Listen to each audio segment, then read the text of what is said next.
Gall bladder एक छोटा सा ऑर्गन है जो हमारे लीवर के नीचे होता है और बाइल को स्टोर करता है। बाइल का काम है फैट को तोड़ना, लेकिन जब बाइल इम्बैलेंस होता है तो गॉल ब्लैडर में पथरी बन सकती है। अनहेल्दी लाइफस्टाइल और जेनेटिक्स भी इसमें मेजर रोल प्ले करते हैं। कई बार गॉल स्टोन बिना सिम्टम्स के होते हैं, लेकिन जब पेन होता है तो ये काफी सीवियर और अनप्रिडिक्टेबल हो सकता है। आज की इस वीडियो में हम बात करने वाले हैं कुछ ऐसे बॉडी स्पॉट्स की जहां पर आपको गॉल स्टोन का दर्द फील हो सकता है। कई बार लोग इस पेन को समझ नहीं पाते और इग्नोर कर देते हैं, जिससे उनके स्टोन का साइज बढ़ जाता है। अगर आपको या आपके परिवार में किसी को गॉल स्टोन की आशंका है तो ये वीडियो जरूर देखें। वीडियो में बताई गई इन्फॉर्मेशन अच्छी लगे तो चैनल को सब्सक्राइब भी कर लें।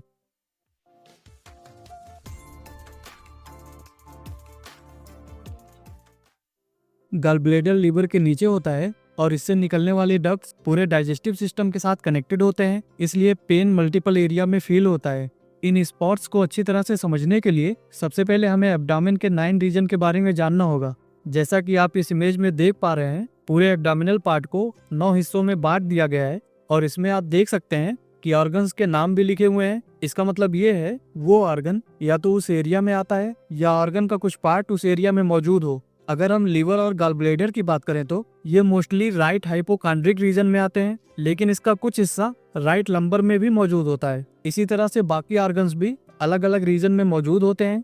अब बात करते हैं उन स्पॉट्स की जहां आपको गॉल स्टोन का पेन फील होता है। गॉल स्टोन का दर्द मेनली अपर राइट एब्डोमेन में होता है, यानी राइट हाइपोकॉन्ड्रिक रीजन में होता है, क्योंकि आपको पता है कि लीवर और गॉल ब्लैडर इसी रीजन में मौजूद होते हैं। और जब गॉल ब्लैडर में स्टोन की वजह से इरिटेशन और प्रेशर बढ़ता है तो आपको इस रीजन में सीवियर पेन महसूस हो सकता है। ये एक तरह का शार्प या क्रैम्पी पेन होता है जो अचानक से शुरू होता है और 1 से 6 घंटे तक रह सकता है। अपर राइट एब्डोमेन का पेन डायरेक्टली गॉल ब्लैडर की पोजीशन और बाइल डक्ट ब्लॉकेज से रिलेटेड है। जब डक्ट ब्लॉक होती है तो गॉल ब्लैडर में प्रेशर बिल्ड होता है जो विसरल नर्व्स के थ्रू दर्द की सेंसेशन को भेजता है। अगर ये पेन फ्रीक्वेंटली हो रहा है या बहुत तेज हो रहा है तो तुरंत आपको मेडिकल कंसल्टेशन लेना चाहिए।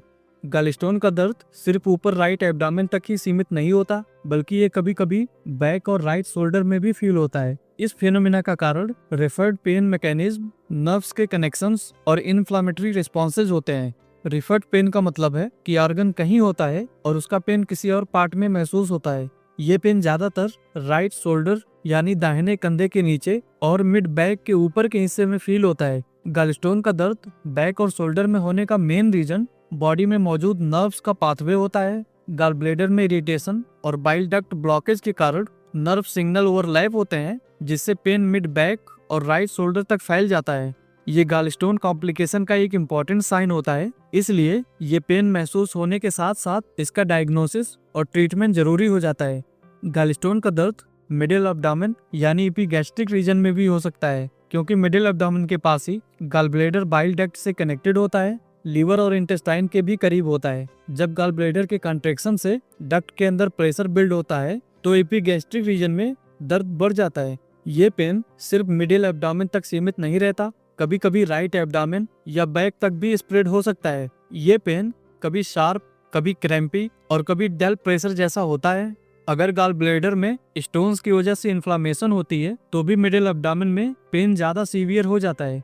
मिडिल एब्डोमेन में पेन होना यानी गॉल ब्लैडर के अंदर प्रेशर बिल्डअप होना और बाइल डक्ट का ब्लॉक होना मेन रीजन होता है। अगर ये पेन फ्रीक्वेंट है या सीवियर है तो ये भी गॉल स्टोन का कॉम्प्लिकेशन हो सकता है।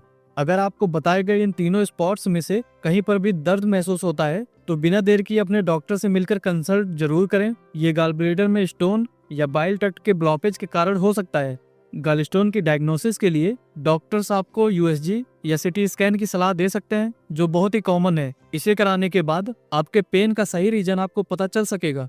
इस वीडियो में इतना ही। उम्मीद है कि वीडियो में बताई गई सारी बातों को आप अच्छी तरह से समझ गए होंगे। वीडियो अच्छी लगी हो तो लाइक करें, अपने दोस्तों को शेयर करें। कोई सवाल हो तो कमेंट्स में पूछ सकते हैं। मिलते हैं अगली वीडियो में सेहत से जुड़े किसी और इम्पोर्टेंट टॉपिक के साथ। तब तक के लिए गुड बाय।